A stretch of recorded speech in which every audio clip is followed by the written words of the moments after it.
বাড়িতেই বানালাম সাবুর পাঁপড়। তো কেমন করে বানালাম চলুন শেয়ার করি। 200 গ্রাম সাবুকে 2-3 ঘন্টার জন্য ভিজে রেখেছিলাম। এবার ওই ভেজানো সাবুগুলোকে মিক্সিতে 30 সেকেন্ডের জন্য একটু ঘুরিয়ে নিয়েছিলাম। একদম মিহি করে বাটিনি, একটু দরদরা ছিল।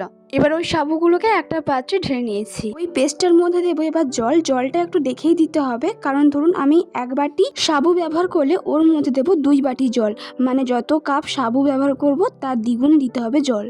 এবার মশলার মধ্যে দিয়েছি নুন, জিরে এবং চিলি ফ্লেক্স। অবশ্যই গ্যাসের ফ্লেমটা থাকবে হাইতে এবং অনবরতভাবে আমি নাড়তে থাকছিলাম যাতে নিচে না লেগে যায়। এরপর একটা পেপারে তেল মাখিয়ে আমি ওর মধ্যে পাঁপড়গুলো দেবো যাতে সহজেই উঠে যায়। আর জিনিসটা ঠান্ডা হওয়ার পর কেমন থকথকে হয়ে গেছে। এই থকথকে ঠান্ডা জিনিসটাকেই আমি এক হাতা করে করে পাঁপড়ের শেপে দিয়ে দিচ্ছি। জানেন, এটা নিয়ে আমার সাবুর পাঁপড় 4 বার বানানো হলো। প্রথমবার গন্ডগোল করেছিলাম, ওই যে দলা দলা থেকে গিয়েছিল, কারণ আমি অনবরত নাড়তে থাকিনি, তাই নিচে লেগে গিয়েছিল আর দলা দলা থেকে গিয়েছিল।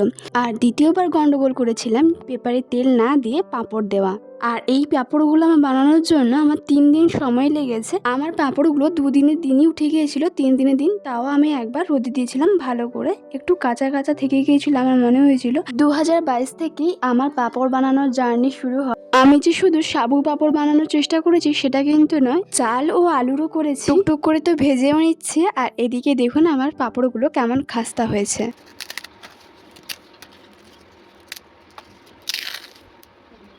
কিছুটা ভেজেছিলাম আর কিছুটা প্লাস্টিকের বয়ামে রেখে দেবো, যদিও এগুলো অনেক দিনের জন্য সংরক্ষণ করে রাখা হয়। চলুন আজকের ভিডিওটা কেমন লাগলো জানাবেন কিন্তু। এখন আসি।